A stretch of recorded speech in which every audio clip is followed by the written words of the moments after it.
Welcome to the Bowel Chronicles, where we dive deep into the world of bowel health. I'm your host, Nikki Kilpatrick, and on this podcast we have raw and candid conversations with individuals facing various bowel conditions and illnesses. Through personal stories and shared experiences, we illuminate resilience and courage in the face of adversity. Be reminded that each story is personal and unique. These conversations are not to be taken as medical advice or to replace guidance from a doctor or healthcare provider. Our aim is to inspire and empower through these amazing stories, amplifying voices often unheard. So join us as we embark on this journey together. Sit back, listen, and be inspired. Enjoy the episode.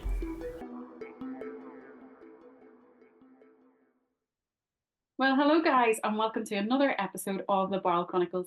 I'm your host, Nikki Kilpatrick, and today I am joined by Ant, or some of you might recognise his voice or his lovely face as the IBD. What an intro. On social media. And it is so good to have your time and have you here sharing some of your story today. I really appreciate it. Oh, thank you so much for having me, Nikki. I really appreciate it. So yeah, I've never had an intro so positive before. Really kind. What have I done with? Oh well, hey, clearly my skin regime's working. If I've got a lovely face, there we go. Well, I've been following your social media probably for the last year, just before I had my own surgery done, and I'm blown away by it. It's so positive. You air everything, you put it all out there, and you just want to help other ostomates and people with IBDs and things. Just make them aware, give them some wisdom, help educate them, and have the support there if someone needs it. So, your social media is incredible. And I Thank will, you. of course, put your handle in the show notes below. But let's go back kind of to the start of your journey, Ant. You were diagnosed back 2008 with ulcerative colitis.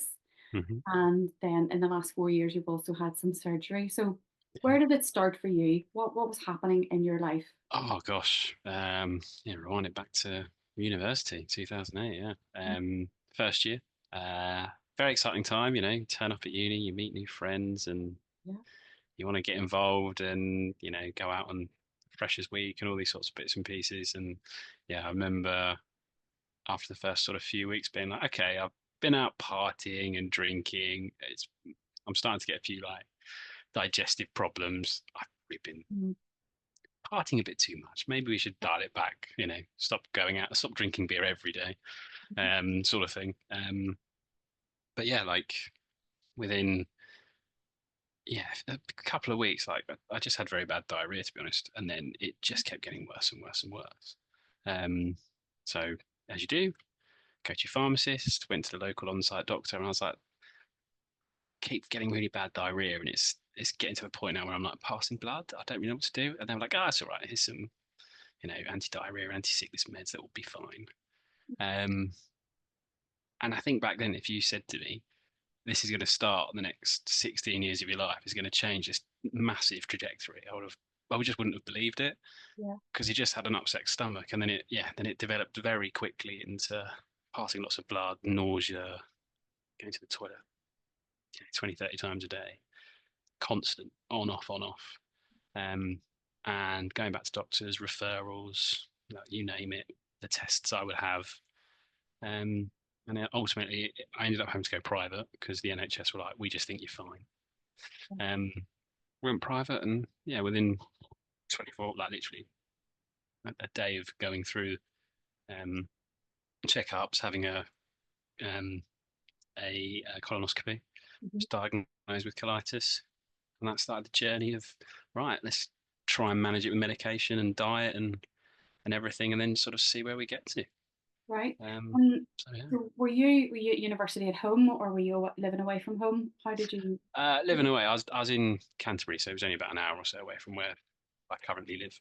Okay. Um, so yeah, it wasn't too bad in that sense, but I didn't really go home much. Um, so yeah. And did it interfere a lot then? You were in your first year at uni. Did it interfere a lot? Could you? I know you've Yeah, done like refreshers, but like I mean, were you able to maintain a social life or hold down classes, or did it interfere? I was more trying to hold down food, if I'm honest with you. But I mean, a lot of it was just putting a brave face on. Like all of us in this Mhm. community will say it, and everyone who's got a chronic illness will go, it'll be all right. And you have good days and bad days, Yeah. like some things. But Um, yeah, I remember just having to go to the toilet so much and then being like, this isn't right. Hmm. And just like liquid coming out, like blood coming out, like this isn't right. Why do people keep saying this is okay? Like everything's Right. normal. Um, so yeah, I still went out, Hmm. still go to classes, but right, I just need to go to the toilet. And Okay. then I'm sure you've seen, pubs and bars, toilets when people have been drinking, they're not the best place to Yeah. relieve yourself, especially if you've got Crohn's and colitis. So yeah, it was challenging, but I was like, just try and get through it, and hopefully things will get better. Okay. And then the time scale from initially going to the doctor and then going privately, what was that time scale like? It was about 6 months or so, I think, like give or Okay. take, because I went to my local sort of university GP, and then because that was about September time we started, then went home for sort of the Christmas period, Mhm. then went to my local GP and basically was saying the same thing, and then did lots of tests at home. And I think it was February, I want to say, that around that time my GP said that we can't help you. So I came home and went to my um, sort of there was a local private clinic around the corner. Mhm.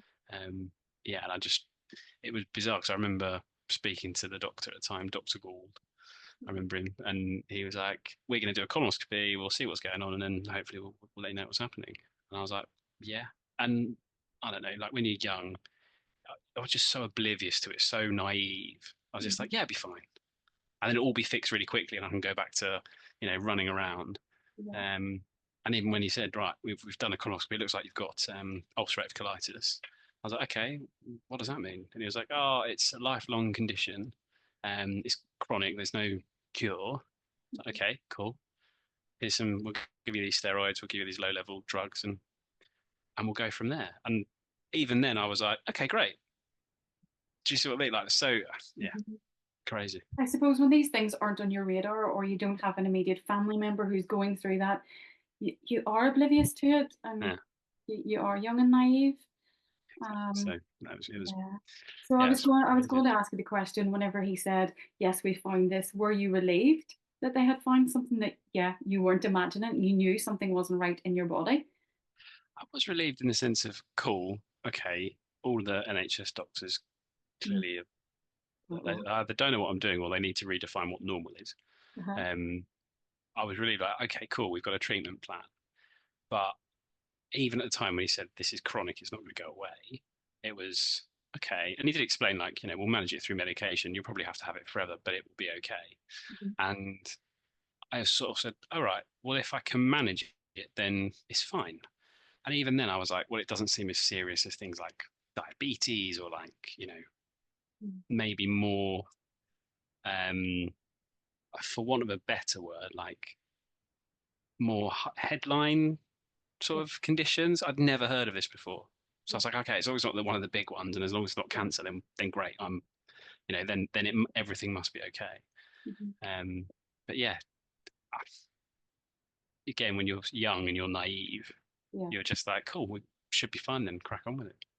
So you start the steroid treatment, and how, like, do they work for you? Oh no, it took another 6 months or so. And again, when I look back at it now, I remember having the steroids at the time, and he was like, "Look, we'll give you loads. You can have." I can't remember the dosage, but it was really high dosages of Mhm. it to just try and get it down, and that was for such a long time. And you'll have like calcium chews because it will make your bones not dense and all these sorts of things.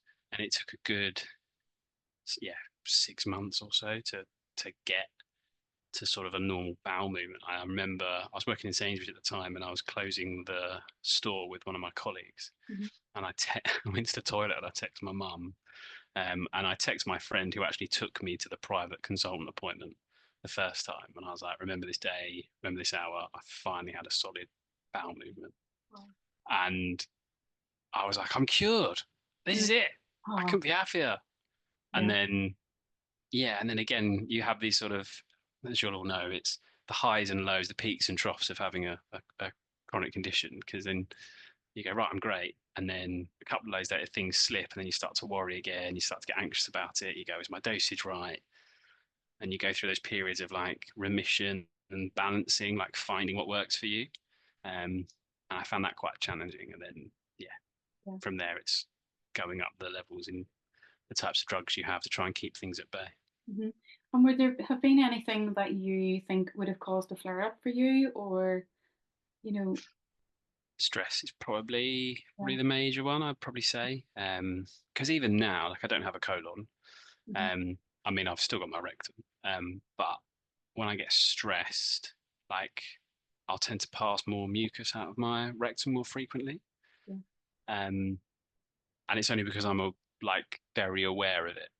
And I was like, if everything was connected, my assumption is that was what was happening beforehand. So it's still playing the same sort of Hmm. route because your body's learned that behavior. Do you know what I mean? Okay. Yeah, I tried everything in terms of like food journals, like, mapping everything out and Hmm. not eating, having low FODMAP diets, like nutrition, like drinks, smoothies, all the things. Hmm. Kale, yoga, whatever Yeah. is the hot trend. Um, so yeah, didn't matter what I ate. It just It is. just wouldn't make a The difference. disease is there, it's present, and Yeah, that's it. And it's managing it with the right treatments. And 100%. Yeah. so you suffered for 16 years. Mm. Gosh, it's a Long, long long time, isn't time. it? God, man, I still think I'm very young. I know it sounds really silly, like I'm Mhm. 34, but I'm like, yeah, I'm only like, no, I'm not 20 anymore. I'm not 30 anymore. I'm 34. I'm gonna be 35 this year. So when you sit there and go, you've had this for 16 years, Mhm. like it's mind blowing. Like even before so I had my surgery just before lockdown, so after my 30th birthday, Okay. and I was like, so I've had this condition a third of my adult life, Yeah. which is like, when you look back at it and you reflect, you go, wow, that's a long time. Like, Yeah. wow. And I know lots of people have had their conditions either from birth or they've developed it very early on or even very late in life. Like, I sit there going, this is mad. But the amount, everyone who's had to deal with chronic conditions, like, Yeah. it's incredible what people have had to go Especially through. to be that young guy who was young and naive and thought, okay, I'll go to the doctors, he'll give me something and I'll be cured and it'll be Yeah, away and I'll just be cracking on with life. yeah, 100%. It's a big life changing thing. So you had your surgery done 4 years ago. Hmm. I'm assuming you had some crazy flare ups. Biologics didn't biological treatment didn't work. Hmm. Was there something that triggered your surgery, or was your surgery elective?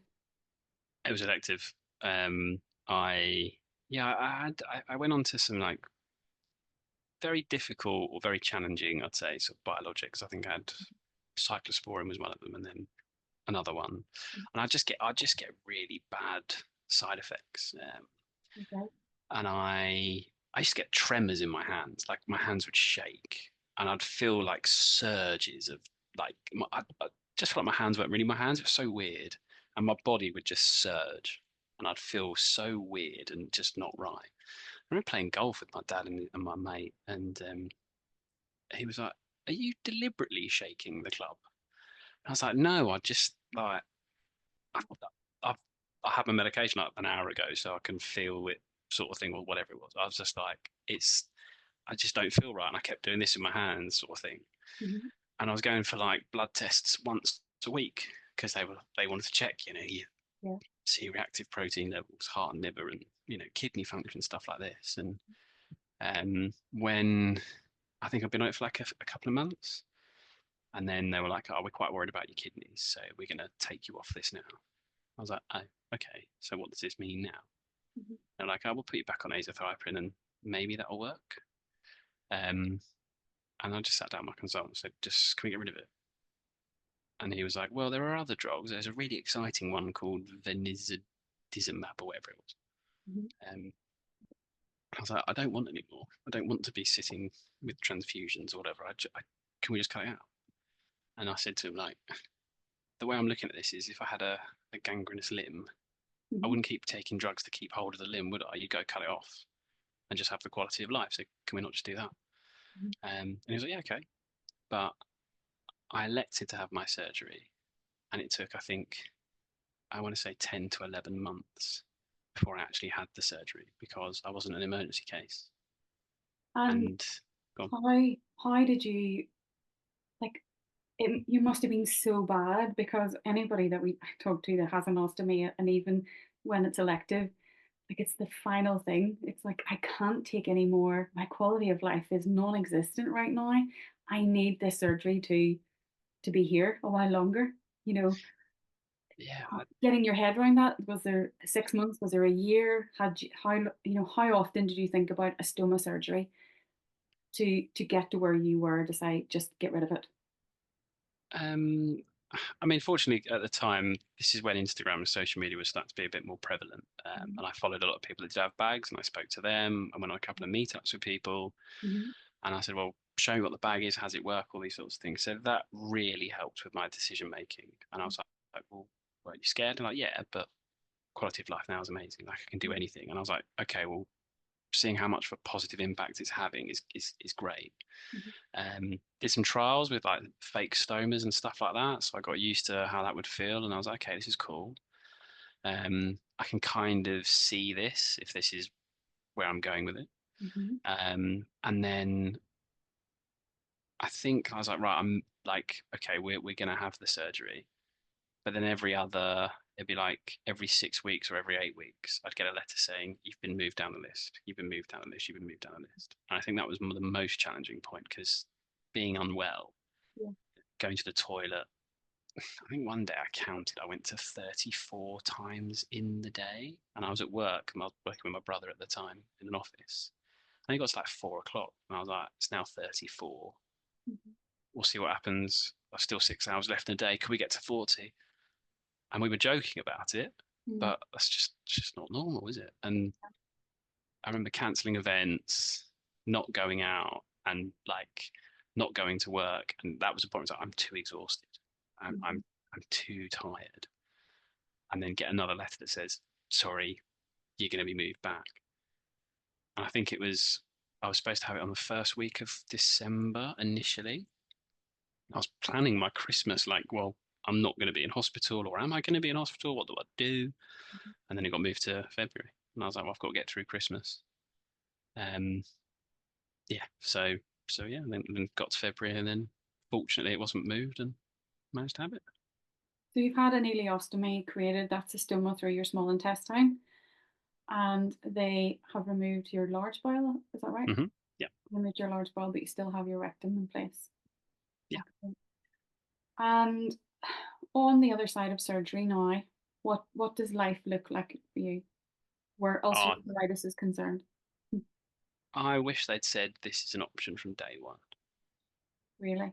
I would have considered this really straight away because I don't know if it's an NHS element or because it's an expensive procedure or because I'm young at the time. Well, I was young at the time Mhm. and healthy. They were like, we don't want to have to make you go through a very stressful surgery. Yeah. Um, but yeah, my, my life's just been so much better, and not just the physical health side of it, but I looked at my life again, going, well, I've got the 10 years back that I've had of being unwell. So I'm kind of 20, hence why I'm like, oh, probably 24 now. We will go with that. Rather than 34. But I'm now able to do all the things that I couldn't do before, like, progress in my career, progress with all the things that I want to do, my Instagram, like, love life, all those sorts of things. Like, I'm not being held back.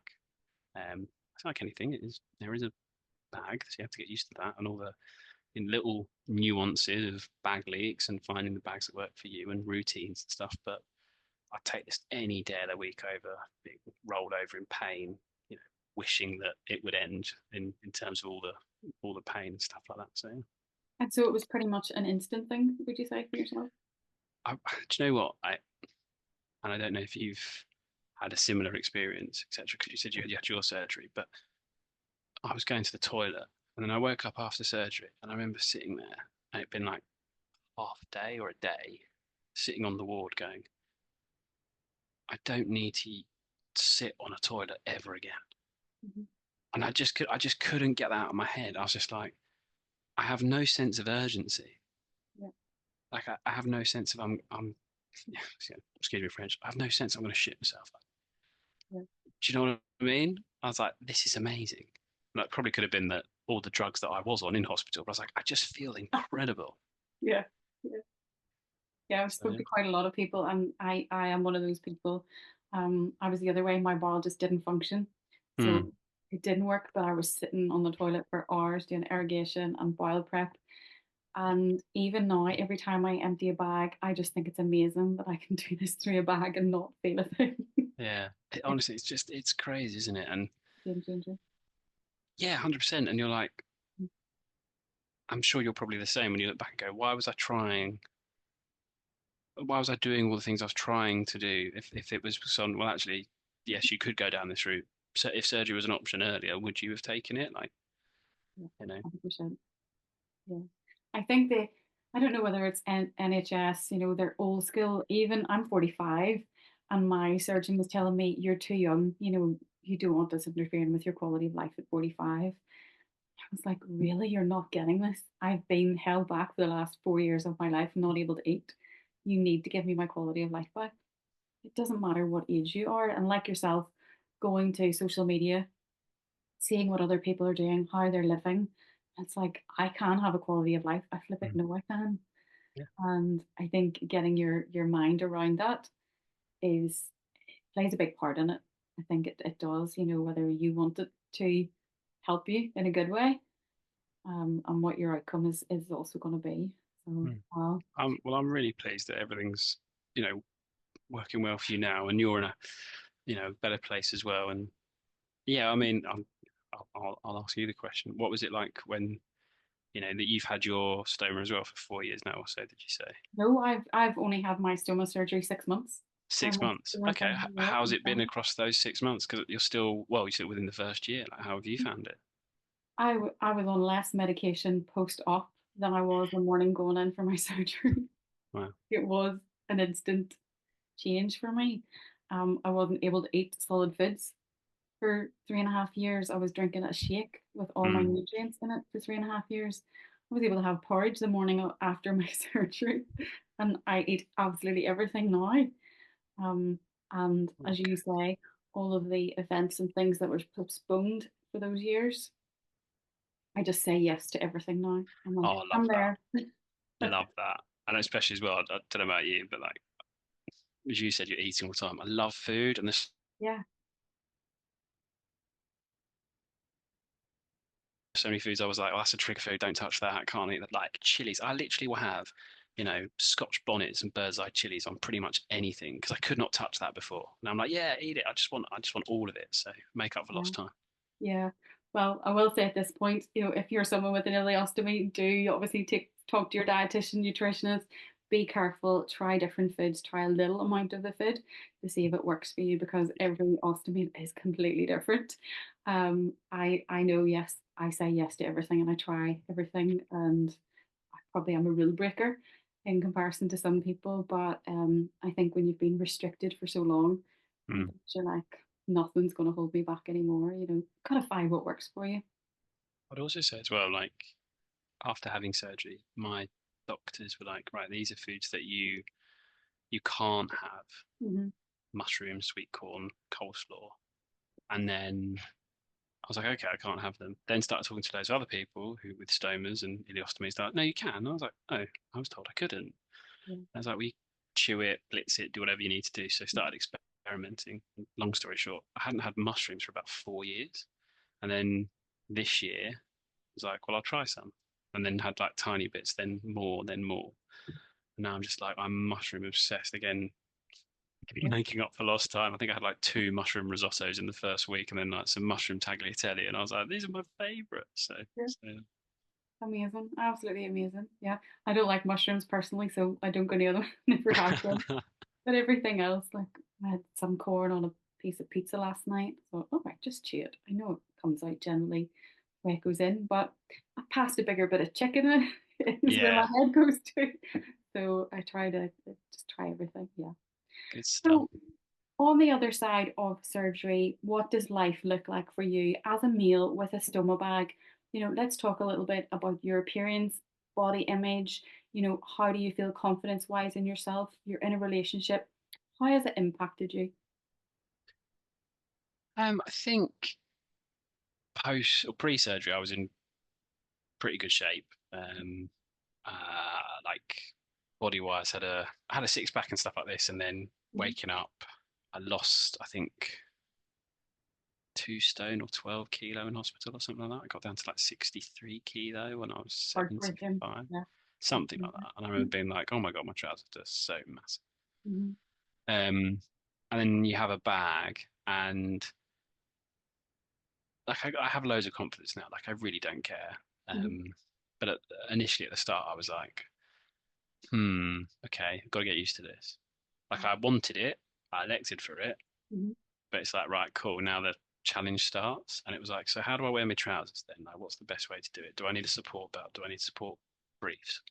All those sorts of things. Mhm. Um, but yeah, no, I'm just like get bag out, show it off. And I think it's helped a lot in the sense of advocating, Mhm. which has been good because even before going into the disabled toilet, people still look at you. They still do now, but I can just go, huh, I've got my bag, mate. And they're like, oh, I'm so sorry. Whereas before, it takes longer for me to explain I've got a condition. Yeah. Um, and don't get me wrong, there are still days where I'm like, hmm. And I said this the other day because I was walking in the park with my fiance, and it was just the way that the wind was blowing, like my stoma was like that, like literally sticking out. Yeah. And I was like, these are the only times where I'm like, it looks weird. But then if I have my shirt off, people go, oh yeah, it's obvious. Do you know what I mean? Mhm. And there's certain times I'm like, how do I layer it? How do I not hide it, but how do I make it look like I haven't got a massive bulge if I've got a Yeah. full bag, as it were. But no, I love it. I'm very done loads of photo shoots, loads of stuff with um, campaigns and companies and stuff like that to advocate. And Yeah. if I hadn't got my bag out at the start, then I wouldn't have done it. So, And for your fiance, was she around at the time? Was that an easy adjustment? Because she'd seen so who you yeah, were. yeah. So we started, say, dating. Like we met on the 2nd of February, and then I had my surgery on the 13th. Wow. Yeah. And we did an article. Like I've spoken about it a few times, but there was an article that was put out in Time magazine a couple of weeks ago about the same thing, like dating with IBD and stuff like that. And she was like, just it didn't bother her at all, and because I had some black bags at the time, she's like, "Oh, it's really cool. It's quite chic." Mhm. Um, and yeah, she's never ever ever like looked at me in any different way. Yeah. She just like, "Oh, it's really cool. As long as you're healthy, I literally don't care." And yeah, she's been incredible. She's been with me in hospital when I've had blockages. She's helped clean up my poop when it's gone all over me. Like, do you know what I mean? And if that isn't what love is, then I don't really know what it is. Absolutely, 100%. I love that. And I love that, it was only a short time that she had met you and you'd started to date and then you had your surgery. That's incredible. So I wish you all the best if you got a date set. And Yes, we're getting married on the 2nd of February 2025, 5 years to the day that we met. wow, And incredible. it's on a Sunday as well, which is great. And it was all on a whim. Like genuinely, I was just like, oh, I was umming and ahhing because it was a Sunday and I don't really do much on a Sunday. And I was like, oh, sod it, we'll meet up, we'll see how it goes. And it was, yeah, just let's see what happens. And Yeah. then because COVID happened, I think I saw her once and then lockdown happened. So we had to get to know each other across like what, 8 to 10 weeks, Zoom, chatting, phone stuff, and things like that. And I think although yes, it didn't meant we didn't meet up as much. I think it meant that we got to know each other so much more, Yeah. and I think that really helped. And then like yeah, like I can't again. That was what 4 years ago. Yeah. The whole pandemic and stuff was crazy, but I know. yeah, I think that was certainly a. I mean, I'm not going to like advocate myself, but that it should be a film, modern love story, like best Yeah, thing I was ever. going to say it's almost like an episode of Love is Blind, but you could see each other via Yeah, Zoom yeah, and long distance meetups. But yeah, but I love that you had to actively get to know each other because yeah, it can become physical and something completely different if you just have all Mm. that time to get to know each other. So Yeah, yeah, yeah. makes for a Absolutely. good marriage. Yep. Yeah, exactly. Yeah. So Well, let's talk a little bit about, you said you've done some photo shoots there, you know, you have your Facebook page. I am going to say it here, we're not sponsored by anyone, but you are a Pelican Healthcare ambassador. And I think that's something to be very proud of. You know, you look mm. at a magazine, you see your face, you look at an advert, you see ad's face. And yeah, so let's just talk a little bit about that before we kind of wrap up. Um, what does it feel like to be the face of good products? I think it's never been designed like this was going to be the end goal. Like it's much more designed as if I can help people, great. And that was the only reason why I started advocating. And I think there's not many, or there's many more now, but when I started, there wasn't many men openly talking about their stoma and happy to get their shirt off and show it, sort of thing. And it's still quite heavily saturated with sort of, you know, sort of women who can Yeah. show their bag and stuff, and lots a lot of the people who we do follow and I follow and who follow me are mainly women, and it might be because men tend not to talk about their stomas or things of that. Again, I'm not trying to generalize, but it's just what No, I've yeah. sort of seen.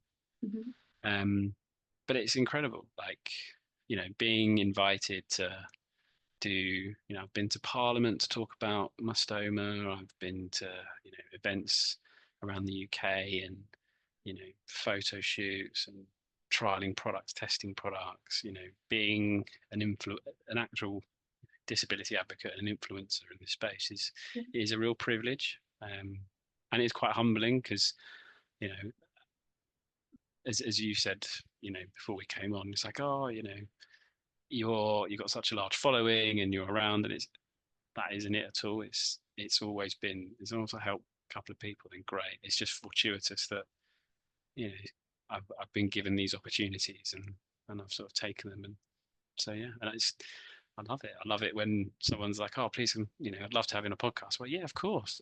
It's not, I don't want to talk about me. I'd rather talk about you and your experiences and stuff like that. So yeah, so I'll keep flipping questions around every now and again, um, but yeah, no, it's been absolutely fantastic.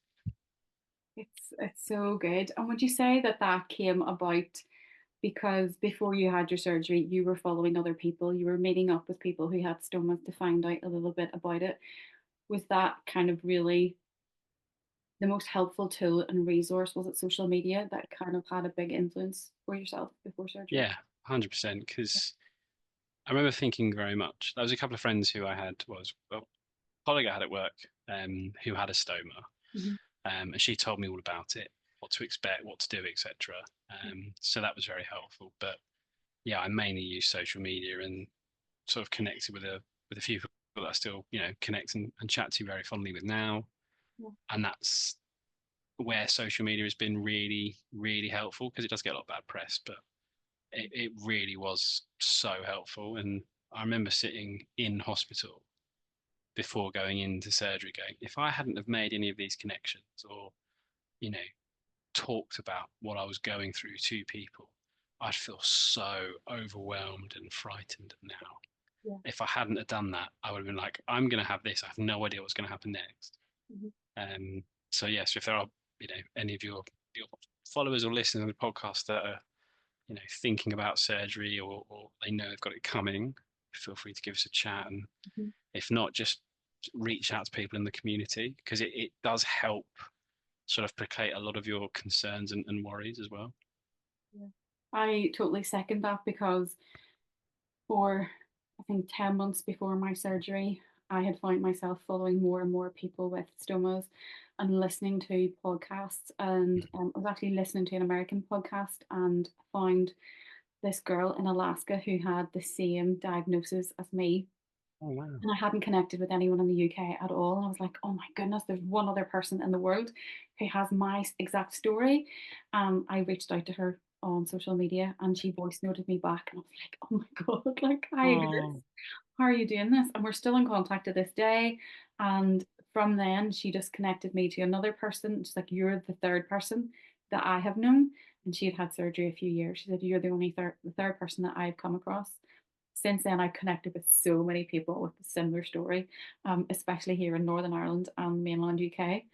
But it was the power of social media, and I think for a long time my mind was very much of social media is just it's just a negative place. I mean, Mm. Facebook scrolling, going down a rabbit hole, and it was just, negativity all over, and that was just not my vibe.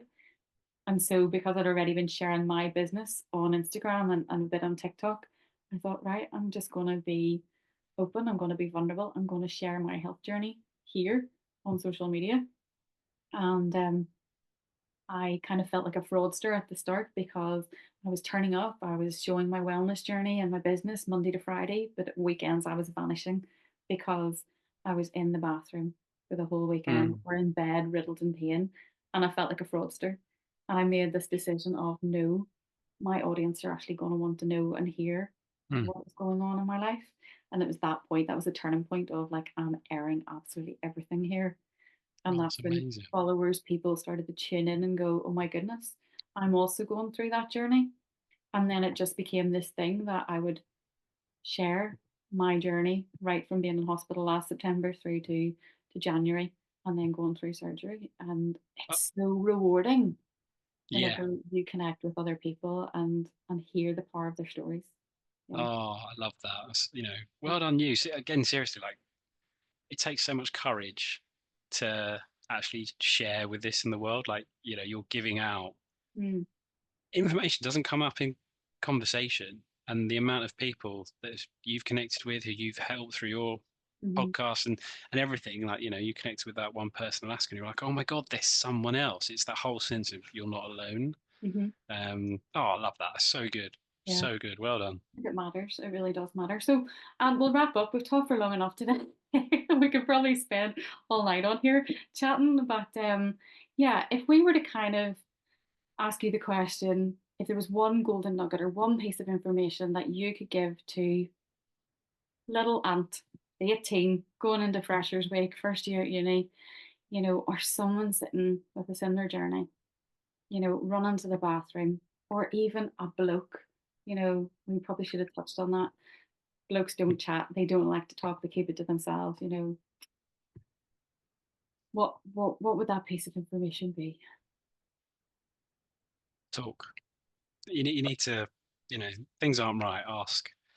Mm-hmm. And I think now that social media is allowing us to connect with more people than ever, and you Mm-hmm. can literally search stoma and it'll bring people's accounts up and like reels and stories and all these sorts of things that, if you do have concerns, then reach out. I mean, there are times where you can't help everyone. I mean, Mm-hmm. it, I'm sure you'll get the same. Like, people message you, and you've got to be in a position to go, I'm not a doctor, I can't give you advice. Like, Yeah. please speak to your medical teams. But you know, just speak to someone, because if you're able to get anything off your chest, it may just help.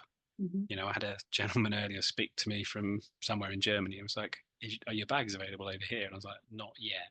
They're Mm-hmm. coming, but not yet. I just don't know when. And I Yeah. was like, okay, I've got this condition, any advice on how I can do this or get back to the gym because I see you doing this?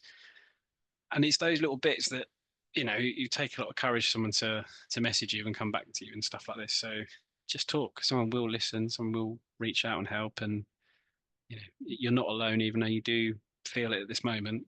There are loads of people out there that you can connect with. Just be brave enough to share your story and start talking. Yeah. I love that. And for us, it's about paying it forward. It's about Mm. sharing our story because there is that one other person out there that it surely will help or, just encourage them to ask the questions, go to a GP, push, push, push till you get answers and don't suffer for any longer than necessary. Yeah. And yeah, don't be afraid of getting a second opinion as well. Yeah. Like, I think that's key, because sometimes, again, I'm not saying as soon as you speak to one person, they're wrong. But if you feel like something isn't right, you're not being listened to, then please go and ask. Doctors can say, yeah, of course, no problem at all. But see maybe another consultant or specialist within the team or hospital that you have, because, again, you want to make sure what you're getting is right. Yeah. I agree. What I will just mention on that was my own story was I had to push for a second opinion. Mm. I was getting nowhere. the weight was dropping off me.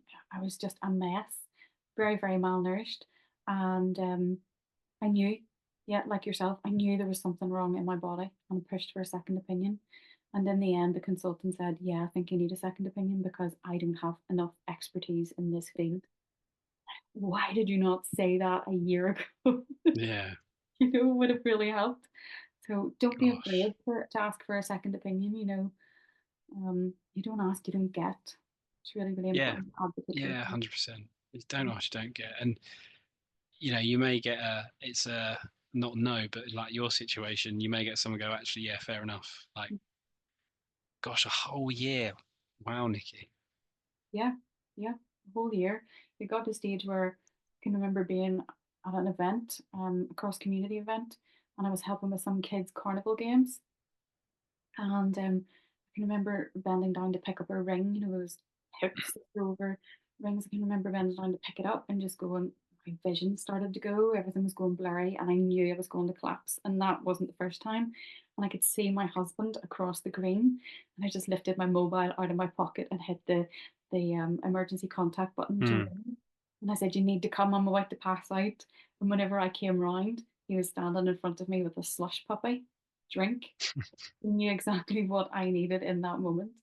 I was like, what is wrong with me? I had no idea what was going on. And then when it unraveled with the new consultant, I seen her a few weeks later. She was just like, your B12 is like virtually non-existent. Your Wow. levels are crazy. We need to do something here. And the dietitian was brought in straight away. Everything just changed then in the space of a few weeks. Yeah. Amazing. Can I ask you some questions? So I always find Yeah. this, connecting fascinating. Obviously, you've gone through all the stuff that you've gone through. You had your stoma now 6 months and everything. Um, how is obviously not to compare necessarily, but did you have a similar feeling in the sense of now I've had my surgery, things are unstoppable, I can do more than I've ever done, couldn't do previously? Like, do Yes. you feel like, okay, Yeah. Obviously, the first kind of 6 weeks, I, a bit like yourself, I love to train every day. I love to exercise. I was just so keen to be eating again because nutrition is part of my business. I wasn't able to do that. mm, And for 3.5 years, I felt like I was really held back in that. And I wanted to be able to like showcase my clients my nutrition and things again. And I was like, right, I need to get to this point where I can eat proper food. Like I've been on a low residue diet for 6 to 8 weeks, and it was finding things like mulching and blending lentils and beans and mm, all the things that I couldn't eat then. But knowing that I could eat them like that, and then eventually upgrade myself to proper beans and lentils and things. And day one, I can remember just 3 days before surgery, I had met with the stoma nurse who had sighted me for my stoma in the perfect position. And, she's like, wear the right underwear or type of underwear that you wear. Do you wear high waisted, low waisted? Where do you want your bag to sit? So we took all that into consideration. And I said, dear, look, I'm into my fitness. When am I going to be able to exercise again? I've been told 12 weeks. How does that work? And they actually started me on an enhanced recovery program. I think oh it was wow, through Convatec. yeah, yeah, And then something that they had in the hospital. So on my wall in the hospital, we had goals, listed out. And I can remember going, right, my surgery, I was out of surgery late on Friday evening. And I can remember Saturday morning getting up, getting out of bed and saying, right, I'm going to the bathroom. And I emptied my own stoma bag. And the nurses were just like, you don't need to do that. We'll do that for you. And I was like, no, I've like trialed these bags out this week. I know what I'm doing. I've watched people for so long. I can manage this.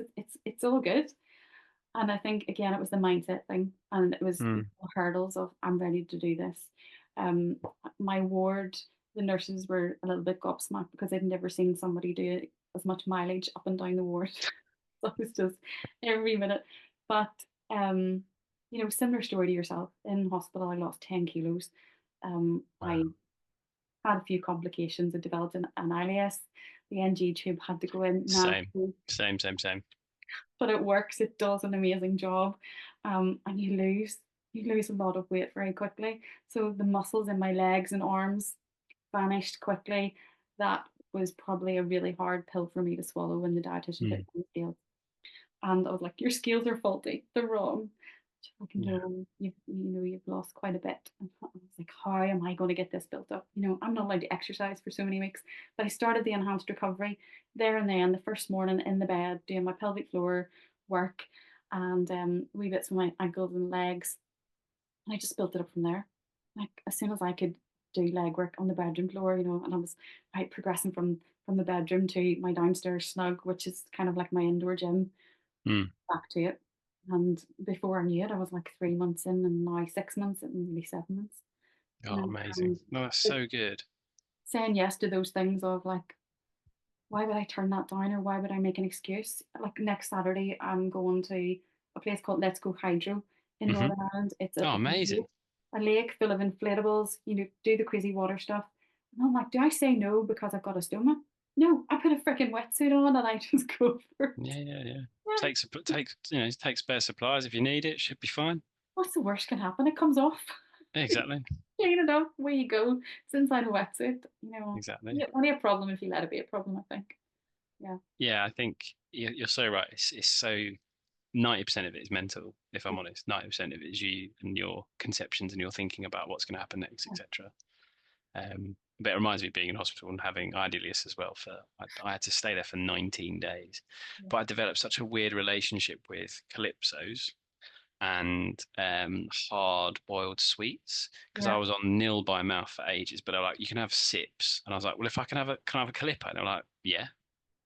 And literally, I'd be like, right after sitting there for ages, having infusions and all the Yeah. other bits and pieces. You can go for a walk now. And we were like walking down to they had an ice cream vending machine in my hospital, and like having a clip and be like, this is the single greatest thing that I've ever eaten.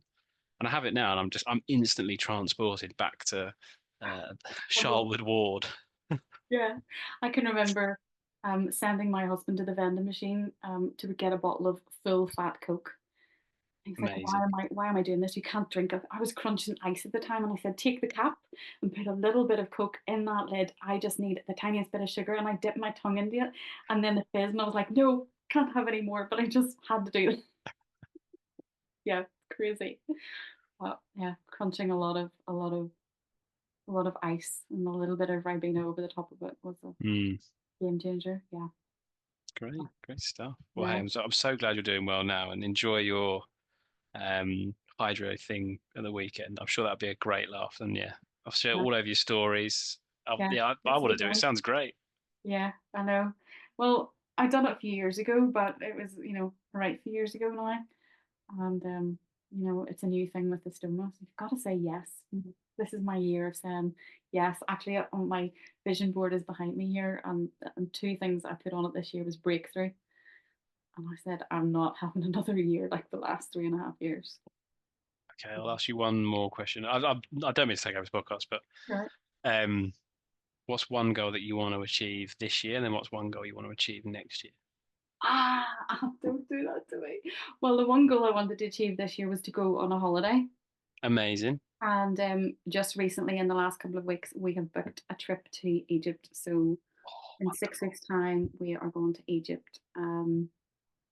Yeah, I was supposed to be away on a business trip in March, and then my surgery was the 26th of January, so I wasn't able to fly. wonderful. And yeah, I'd been working really hard, and I thought that bikini is going on. I'm going to be in Mexico this year, and I couldn't. So one of my early photographs on my Instagram is me standing in my bedroom. I put that bikini on. The rest of my colleagues went to Mexico on the business trip, and I thought you can be miserable or you can actually stand in your bedroom and put the bikini on and take the photograph with your stoma. So I did. It's actually on the podcast graphic, the Mm. logo. But yeah, so this year is a holiday, so that is booked. Next year, probably climb another mountain, climb a bigger mountain. This year, I just recently, and it wasn't really planned, was to climb Slave Donard, and I didn't think I would make it up to the top, Oh, and amazing. we did. So probably climb a bigger mountain next year. But Easily achievable. yeah, I think yeah, it's probably just important to keep saying yes, and as well as that, I probably have the idea of having my surgery made permanent, which I Okay. will be having a conversation the end of October, beginning of November about. So I don't really know. I'll just play it by ear, but I would Yeah. rather that's done sooner than later. Yeah. Yeah. Excellent. 100%. No, good. Well, hey, look, I hope when he gets around to that point, that it's an easy conversation to have, and it's all good. And yeah, Egypt's going to be sensational. I hope you'll love it. I've never been. It looks really good. I can't Um, wait to eat all the food and have the drink and have no pain. exactly. And your bag will not inflate on the plane. It doesn't do that. You don't suddenly fill up like a helium balloon. That's all nonsense. So don't worry. I have done a few flights and I've done a few boat trips, and yeah, I've not had any issues. And Stuff. yeah, it all works really well. So I tend not to be a person who stresses. You know, I probably pack my supplies sooner than I pack my actual case for going, because I procrastinate when it comes to packing. But yeah. Well, Ant, it's Amazing. been brilliant having you on here. It's been really good to chat. And like I said, your handle will be in the show notes below. So do go over, give him a like, give him a follow, and look at his social media content. If there's questions that haven't been answered or a question you have for Ant, definitely drop him a message, and he will do his best to come back to you and give you some good advice and support there. And as always, guys, if you're listening, you do have chronic diarrhea or there's blood in the stool or anything raises alarm bells with you, do go seek medical advice and help, and support from someone who is qualified to do. But thank you very much, Ant, for your Oh, time. it's been an absolute pleasure. Thank you so much for having me on. Yeah, and that's it from myself and Anne today, guys. It's over and out, but do come back, join us next week for another episode.